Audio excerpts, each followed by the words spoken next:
But on the flip side of things, because again, we want to make sure we're covering television as well too. We also have our favorite shows for you guys there of all time. And we're going to go back into it. Paul, you are up again, sir. Is this where you spend an hour talking about Doctor Who? I mean, you could. British bastard. No. I mean, I thought He's about it. so sorry. Yeah. I thought about it, but everyone knows what that show is. Everyone watches it, and there was a better show. There was a better show, ladies and gentlemen. And that show is Being Human. Now, I feel like I need to clarify, I'm talking about the original UK Being Human that no longer exists. Not the US version, which, don't ask me about it, I don't know about it.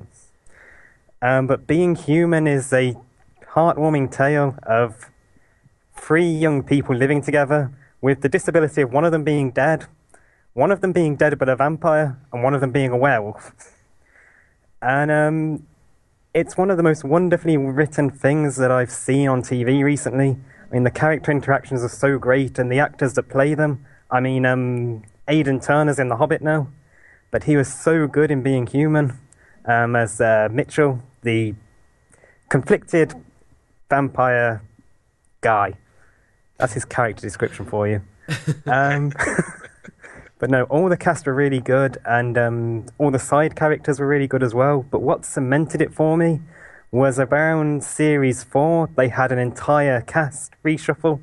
Because, I mean, Russell Tovey left, Aidan Turner had already left, and like the woman who was playing Annie was going to leave as well. So they replaced them with an entirely new cast, and it really shouldn't have worked. But it so did. It was still so good. And I think any show that can survive that is well worth your time. Was it the same characters when they... No, they replaced the characters. I mean, one of them was the slightly dim-witted son of Robson Green. Who I can't remember his character. Oh, McNair. McNair. He was played by Robson Green, who I only remember as being a really, really crap singer from years ago. He was in this show called Soldier Soldier, which was a very mawkish, heartfelt thing that Simon Cowell was like, yeah, we're taking those guys and making them pop stars. But yeah. They had another woman who was murdered, and she had to solve her own murder, and she was okay. And they had Hal. Now, Hal is brilliant. Hal was like an elder vampire. He'd been around... He was one step below Dracula, but he was controlling his like need to drink blood with this very OCD lifestyle of stacking dominoes and cleaning all the time. And his personal story is one of my favorites in that entire series. I love that character. I wish I could have seen more of him. See, I really like the American version, but I definitely, as somebody who's watched both, like can agree that like the British version is way superior. I feel like while the American version has really good characters and everything, it's just they don't. It feels more like a CW type show, whereas like the one over there actually feels like real and it's like a really realistic soap opera type situation. I shouldn't say soap opera, that makes it sound bad, but I don't know. Well, they're it's just like real people. They feel and look like real people. Exactly. It's written like, very realistically. And the side characters as well, they're all very spot on. There's a ghost in one of them who died in the 80s, but he was never able to get over the 80s. So, like, there's this massive montage of him, like, stealing vinyl records and dancing to the Smiths and calling police officers Thatcherite pigs, and it's wonderful. He's just, like, abusing police officers. It's like, you Thatcherite pig! Ah! Fantastic. That's good. Paul, like, so have you watched the American version? I have not, mainly because I can't see the point of watching something that I've already seen with Americans in it. And It's also like watching Herrick. both versions of The Office. And That's also, you know, racist. Herrick That was is no just longer a ginger racist. fat guy. And the idea of the main bad guy not being ginger disturbs me.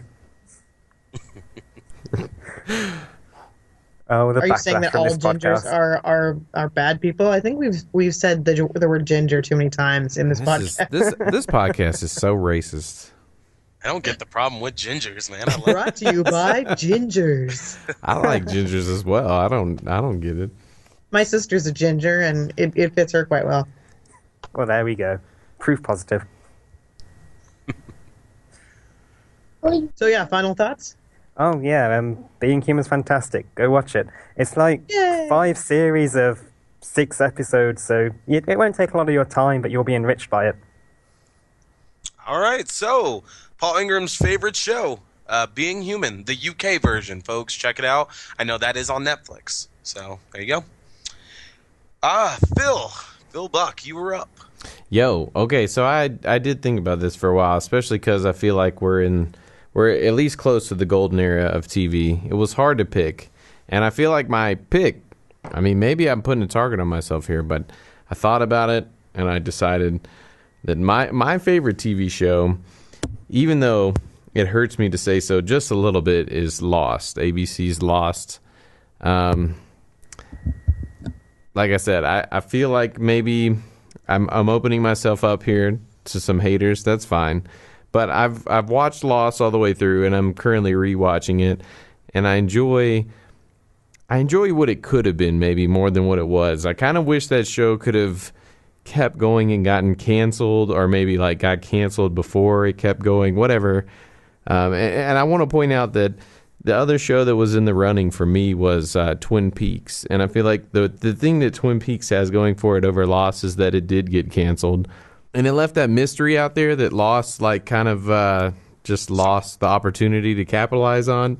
The biggest thing Lost had going for it was the mystery. Every week, it was kind of like, if you were willing to buy into the absurdity of the whole storyline, it always kind of left you wanting to come back next week to see, like, what the hell is going on this Hawaiian island, or, whatever they wanted you to believe it was. But I think that the most controversial part of that show is the ending, and I don't love the ending, but watching it up until the last season or last couple seasons, I still enjoy it just as much as the first time. And I think the pilot is probably one of the best pilots ever made for television, in my opinion. I mean, if you watch it, or if you have watched it and you go back and watch it again, it's just really epic. It's big, it's metaphysical, it's I don't know. It really resonated to me. I've gone back and watched that show. I've read essays about numerous episodes, and people have obsessed over it for maybe not even good reasons, but reasons enough at the time that it was interesting. So Lost, I don't know. I have a love-hate relationship with it, but in the end, I really do love that show. I think the characters, a lot of the drama, the human drama there is kind of ridiculous. It kind of feels a little CW, a little, MTV,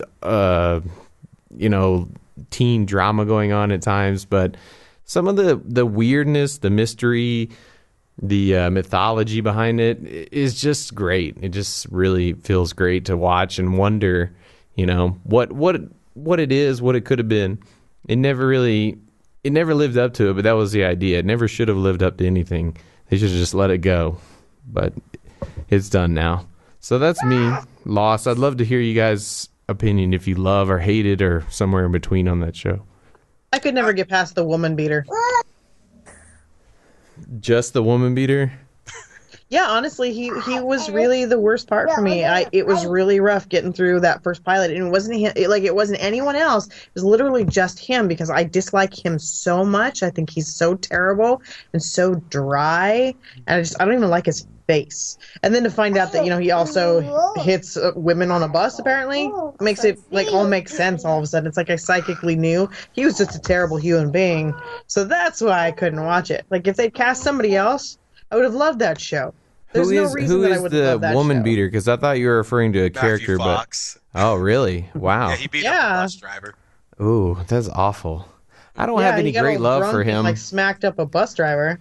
Well, actors and their reputations aside, I mean, yeah, if I had known that, it might have affected me differently, but I didn't, and that's not really what I'm judging the show on either. So. Oh no! I mean, he hadn't done that at the time. I'm just saying, I hated his face then, so I feel like I psychically knew that he was a turd. Oh. Phil, I agree with the statement. It's one of the strongest pilots ever done, because it is. I do remember watching. I didn't stay on with the show. It was a Netflix show and a Blockbuster show I had to do, but man, I do remember tuning in for the pilot, and that pilot, man, is gripping. It is so gripping. That airplane crash is amazing. Yeah. And I know you said you hate it, but dude, I'm one of the few people that did enjoy the finale without spoiling it. I won't lie. I actually did cry. I actually did cry. Well, I may or may not have cried, and not to say that I hated it, but it's just I felt like the finale, and it couldn't have been anything other than controversial. That show could not have ended in controversy because it was an exercise in leading you on to whatever your imagination wanted to make up, and until they finally had to pick something and say, well, yeah, there was this, and everybody, some portion of the demographic was going to be pissed off. So, though I will say this, though, I feel that is one of the only shows to where none of the core lead characters was really fitted for that at all. Because, man, even years later, Matthew Fox, Josh Holloway, Evangeline Lilly, no, not one of those characters can I get did I ever at any point was able to get behind. Like, I actually found myself getting behind the supporting cast like Jen and, Locke and everybody way more than I agree. Ever did. My favorite character was Desmond. I don't know. Desmond was awesome. I'll see you in the light, brother. I mean, he's how I got hooked into that show. I came into Lost on the third season when a roommate of mine, his girlfriend, came over because she didn't have a TV or anything, and she wanted to watch Lost. So she kind of took over our house for the evening, and she'd be like, shut up, everybody. Shut up. And so I paid attention for a moment, and it was this episode with time travel. And that's really, I mean, those weird elements of that show that they want to sneak in from episode to episode was really what drew me in. And I actually rented the DVDs from Blockbuster before Netflix. So, I was that hooked that I would go get a disc of 4 episodes, watch it all night, go turn it in, get the next one.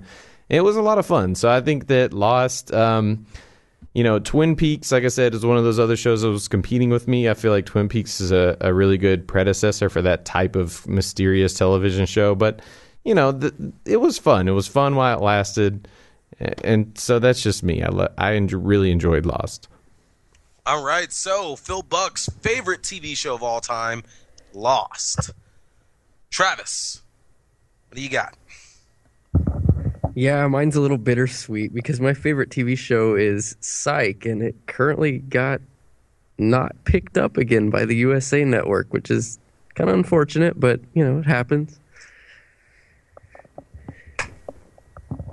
For me, I think the reason I love that show so much is because it found a way to combine so many genres into one thing. Like, it's kind of like your CSI, Law and Order type show, because the whole thing is a mystery, so you spend the whole episode kind of like with your brain kind of trying to piece together the puzzle, and at the same time you have these 2 lead characters who are just doofuses and riff off of each other so well. Like, the chemistry is so real that it's like watching, it's almost like watching characters that I relate to, because I've told Ashley on more than one occasion, I was like, oh my God, me and Theron are like Sean and Gus, but, not being racist, because I actually think you would be the Sean to my Gus. You're the one getting me into trouble, and I'm the guy being like, no, knock that off.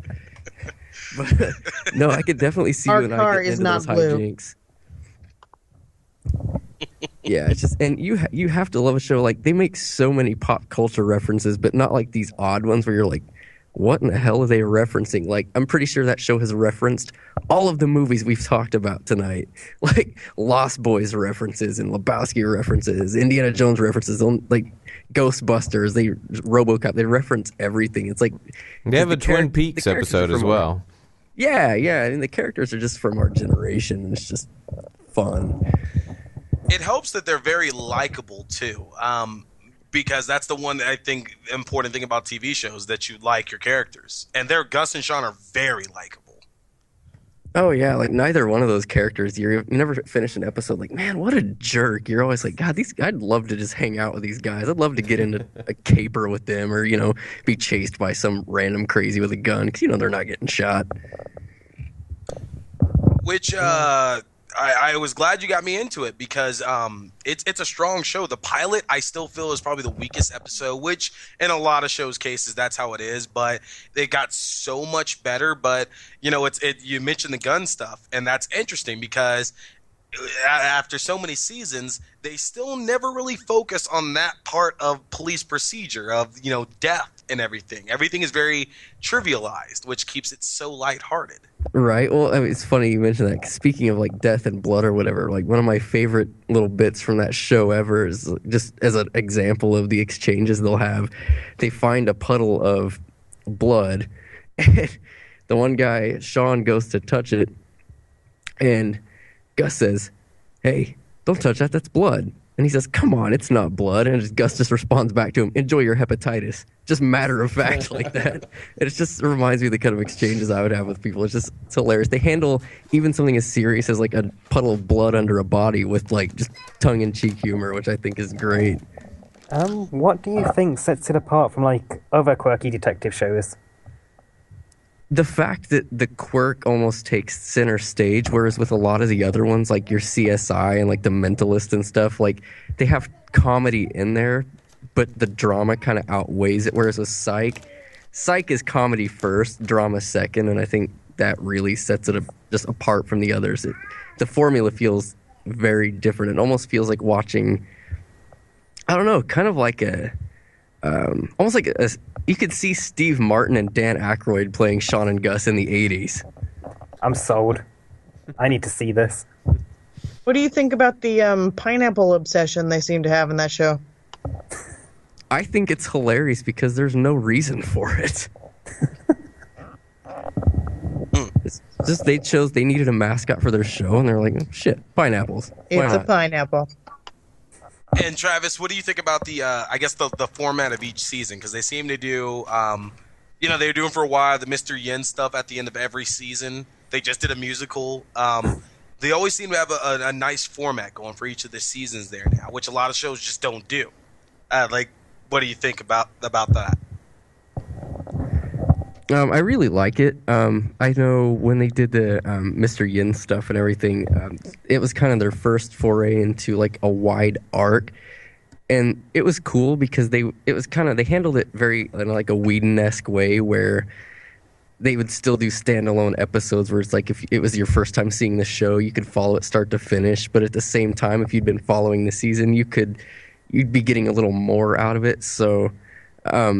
I like the format they have going for it because someone new, like Paul was just saying, I need to see this show. He could catch any random episode and exactly get what the show is without needing to have seen all the way back 3 years ago. So I think they've got a really good format. So final thoughts on it? My final thoughts on Psych are it's a show that I'm probably going to be watching. I get whatever the current season is every year for Christmas. It's a tradition. I'll be watching this thing long probably when cable is no longer a thing and we'll have moved on to some other future technology. Love me some Psych. All right, so Travis, favorite show, Psych. Move on to your better half. Ashley, what do you got? I picked Friends. I mean, honestly, yeah, partly because I'm a girl and, that's the type of show that a lot of women like. But you know what, to be fair, a lot of guys like that show too, so not trying to be sexist or anything. It's just, I feel like that show just as a whole, because I like comedy sitcoms, I feel like it was funny without being like it doesn't have to be desperate about it. It doesn't necessarily have to take a lot of cheap pops. I mean, granted, Chandler makes a lot of really cheap jokes and everything, but I don't know. I felt like they did a decent balance between like drama and comedy. Like there were definitely some sad episodes, definitely something where, they tried to bring in maybe a little bit of comedy with drama. But generally, I mean, you're talking about 10 seasons of these characters that, it's called Friends, and you wind up feeling like you're, part of their group. But it's just, you get really attached to each individual one, despite, some of them, like Rachel, being kind of a brat, But ultimately speaking, I feel like they did a really good job with stories and the whole progression with everything. Every episode, it's so good. I've watched this series probably 5-6 times in total, and you got to figure with 10 seasons, that's a lot of episodes. and that's not including the times that I've caught them in syndication, because this is a show that's in syndication all the time. And at this point, the DVDs are really cheap. So if you like the show and you don't own it, then you're crazy, because you could really easily have this whole series for probably like $100, and it's well worth it.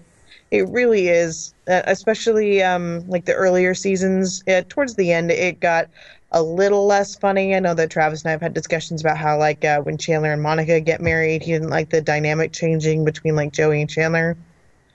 But I mean, I feel like it was fairly consistent with the level of its comedy and the quality of the acting, the physical comedy, the underrated physical comedy of David Schwimmer, who was by far like the shining star in that show. I love that show. Hmm. I I don't know. Melissa, my fiance, loves it, and she's forced me to watch it a number of times there now. I still don't get the appeal of it, and I don't want to make it a race thing because it's really not. But I I just can't get into it, and I feel like I'm going to save you and say nor can I. so maybe it's Have you just ever a guy watched it? thing. Maybe it's just like a black and non-American thing. As a white American, I'll say that I watched a lot of it, and it's not a bad show. It's just not my. It's not one that I would get on DVD for 7 bitcoins, but I did watch it when it was on TV. I can appreciate it, all that Ashley's saying. Well, and like I said, it tends to be mostly like most of the fan base were women. It's kind of like a lot of the people who liked Everybody Loves Raymond were female. I'm not saying that there weren't a male audience. Sorry, my daughter has a cold. She's coughing in the background. It's not that there isn't a male audience. It's just it seems to be a lot of women like sitcoms, and unless it's like a raunchy comedy or for some like The Big Bang Theory. All right. So final thoughts, though. Final thoughts to me, I feel like Friends is the thing that I go to when, I feel sick and I just want to feel comfortable and feel at home and that's my go-to for like the best all-around show. It's like comfort food for my soul. All right. So Ashley's favorite show, Friends. All right. Which brings us to UT.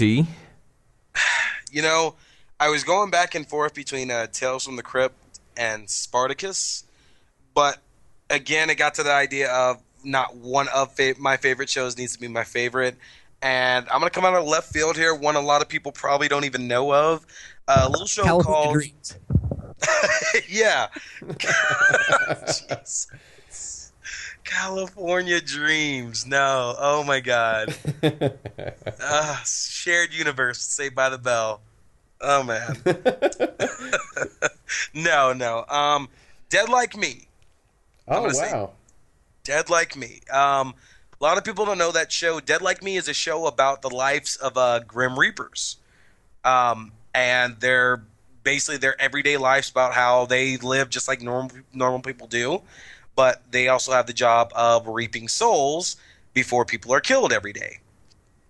And I remember this show coming on Showtime, and the movie channels, and I still believe they are, the movie channels have been synonymous in the last 15 years with putting on some of the best television in history. And Dead Like Me came out of nowhere, and it's a real fun concept because we have shows about death, we have shows about life, but the whole Grim Reaper thing is just completely out of nowhere. And I loved it. Like, I barely knew any of the cast members at all, so it was an entirely clean slate to judge these people on, and loved them. Granted, I don't think I've seen Ellen Muth in anything else except for Dolores Claiborne. But, oh my God, like her and Mandy Patinkin from, everybody remembers him from The Princess Bride. My name is Inigo Montoya. Killed my father. Oh, yeah, to die.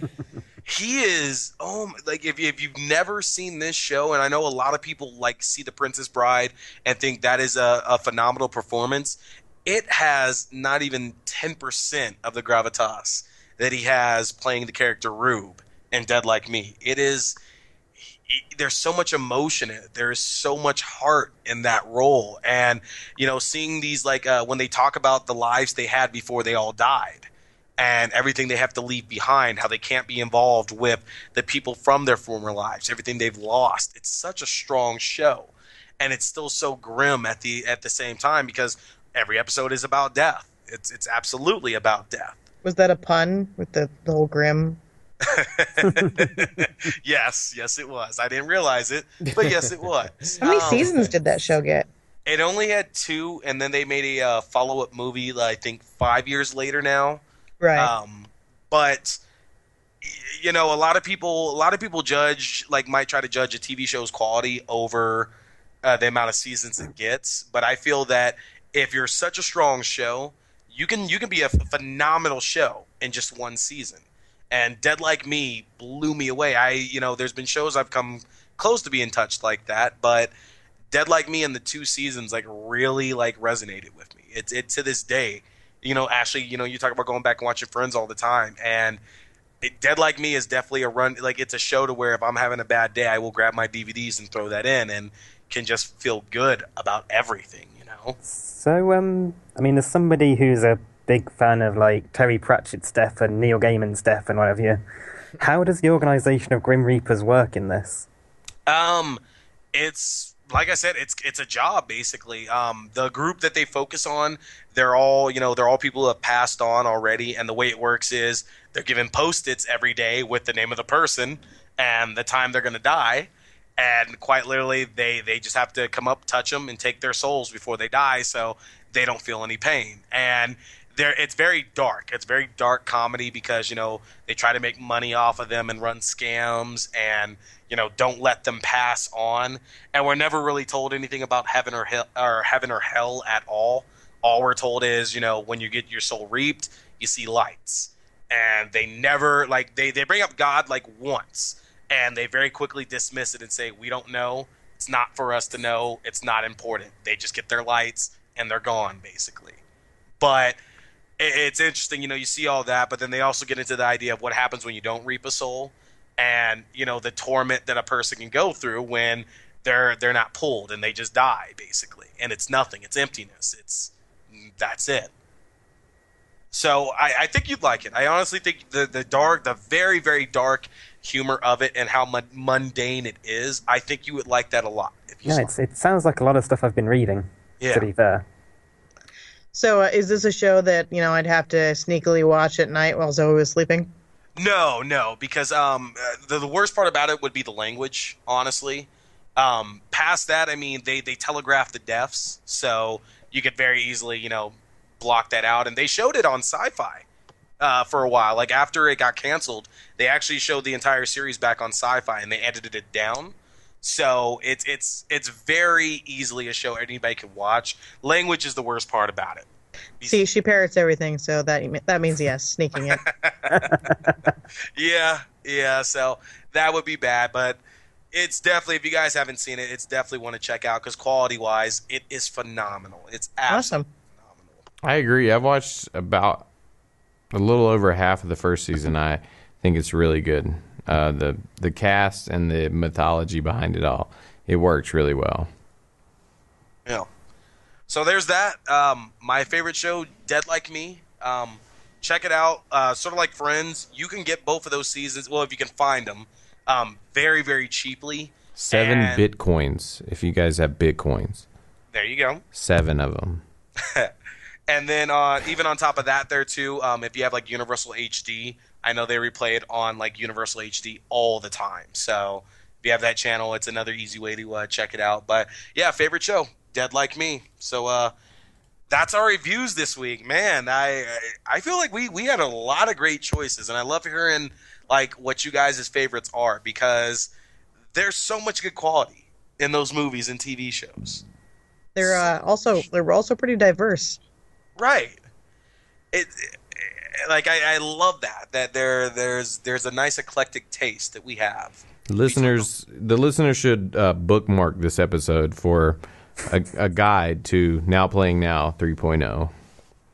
Definitely. And the good thing is most of these, or at least a good percentage of these movies and shows can be found on Netflix and on Amazon Instant Video and on Hulu as well. So if you have any of those 3 services, definitely take advantage of those and check these shows and movies out because they are phenomenal. We are suggesting them, obviously, because they are our favorites. So they're definitely worth the watch, guys. Speaking of Netflix,